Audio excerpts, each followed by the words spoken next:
국내 이슈가 뉴스를 바꿉니다. 세상을 깨우는 황보선의 출발 새 아침.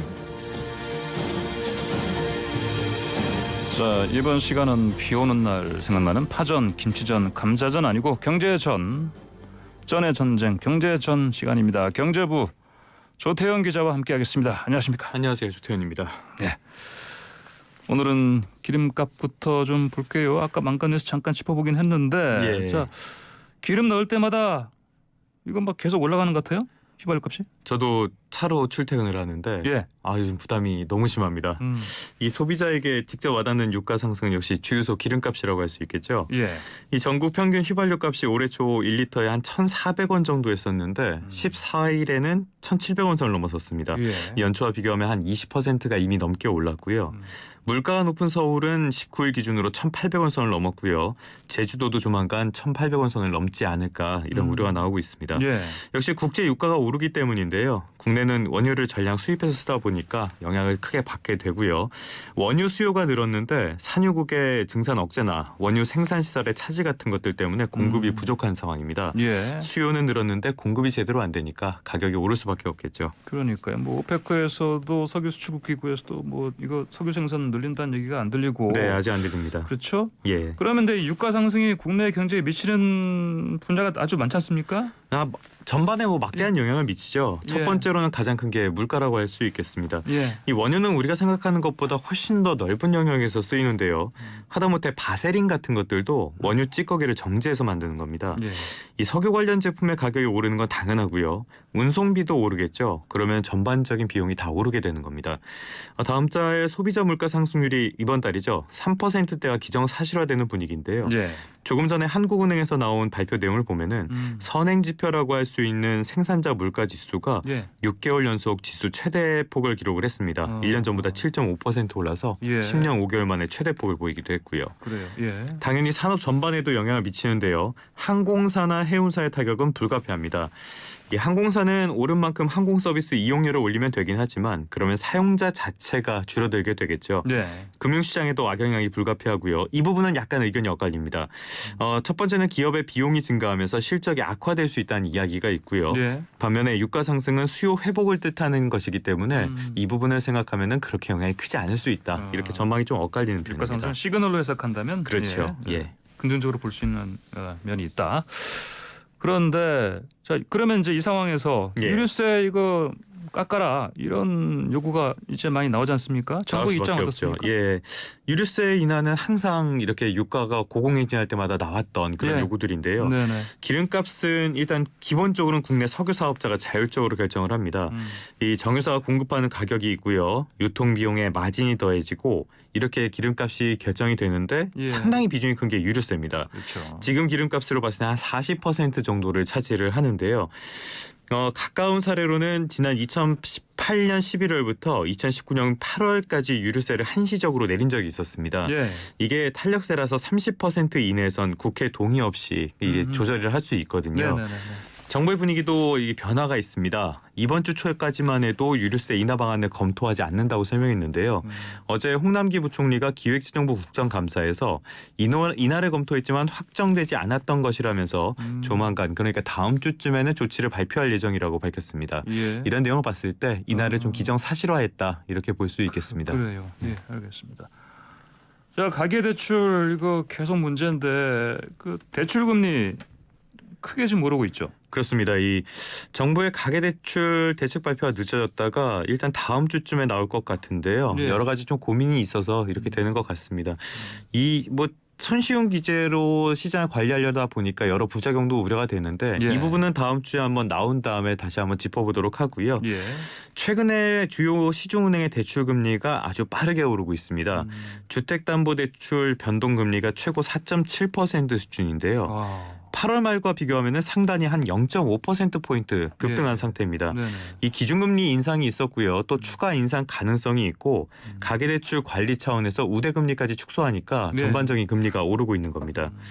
이 한국은행 분석을 보면은 기준금리가 0.25%포인트 오르면 이자 부담이 한 1년에 2조 9천억 원, 그리고 0.5%포인트 오르면 5조 8천억 원 정도 늘어날 것으로 보인다고 하니까요. 예. 취약 차주의 같은 경우에는 좀 타격이 불가피할 것으로 보입니다. 그래요. 자, 이렇게 대출 금리 급등하면 이게 여러 그 금융기관의 빚을 질 분들이지 않습니까? 그렇죠. 그 다중 예. 채무자라고 하지 않습니까? 예.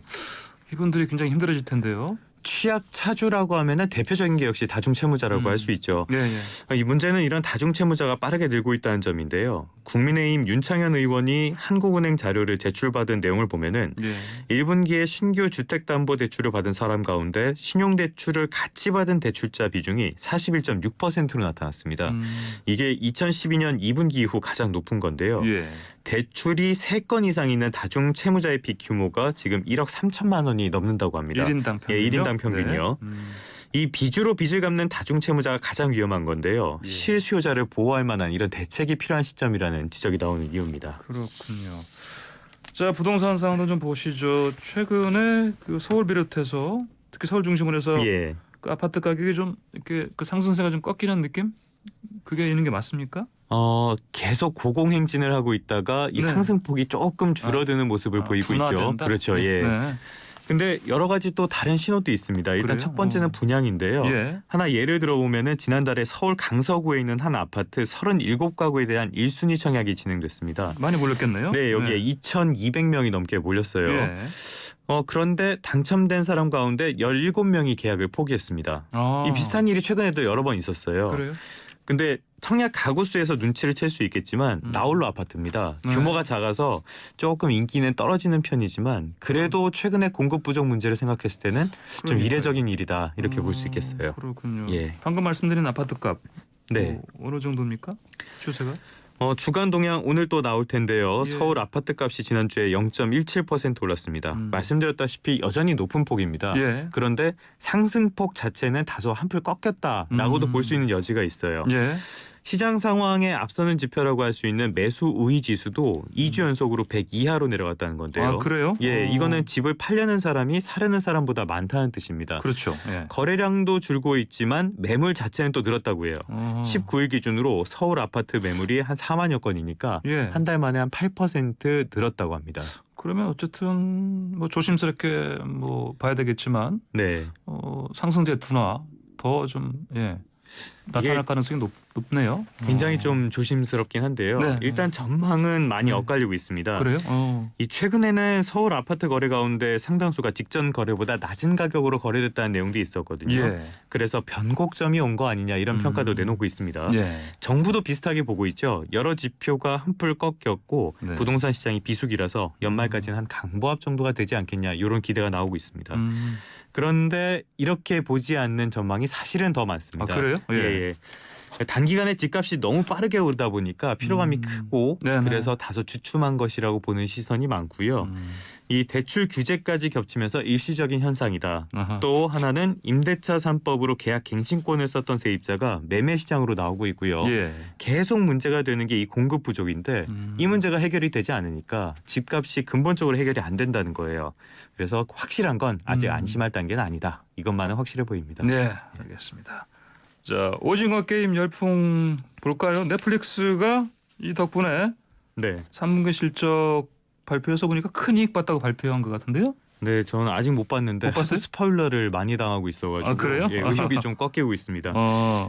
오징어 게임 대성공 이후에 이 넷플릭스가 3분기 실적 발표를 했는데요. 예. CEO가 그 초록색 체육복을 입고 나와서 또 눈길을 끌기도 했죠. 예. 유료 가입자가 438만 명이 늘었답니다. 시장 전망치를 크게 넘는 건데요. 예. 4분기에도 신규 가입자가 850만 명 이렇게 예상이 된다고 합니다. 예. 이 관련한 상품들도 나오고 있으니까 파급력이 어마어마하다고 볼 수 있겠죠. 예. 하하. 그리고 이 오징어 게임 흥행 때문에 지금 국내에서도 이제 이거 보시는 분들이 많지 않습니까? 네네. 그것 때문에 그 망 사용료 있잖아요. 그렇죠. 이 이슈가 좀 부각되고 있죠. 이게 통신사와 넷플릭스를 연결하는 트래픽이 상당히 많이 늘었다고 해요. 예. 그만큼 통신사 입장에선 비용이 늘어난 건데 넷플릭스는 이 망사용료를 내지 않고 있습니다. 무임승차라는 비판이 계속 나오는 이유인데요. 예.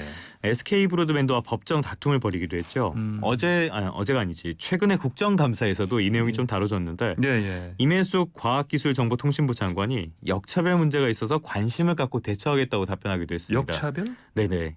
그러니까 네. 망사용료를 내는 곳도 있는데 이렇게 예. 내지 않고 무임승차를 하는 곳도 있으니 좀 상황을 지켜보겠다. 근데 아직은 예. 법적인 그런 테두리가 없다라는 이야기도 했는데요. 그래요. 예. 다만 이 오징어 게임의 인기가 아주 오랫동안 지속되지는 않을 수도 있기 때문에 네. 결국엔 넷플릭스가 버티게 들어가는 것이 아니냐 이런 전망도 나오고 있습니다. 그래요. 예. 알겠습니다. 오늘의 경제전은 여기까지 듣겠습니다. 고맙습니다. 네, 감사합니다. 네, 지금까지 YTN 경제부의 조태현 기자였습니다.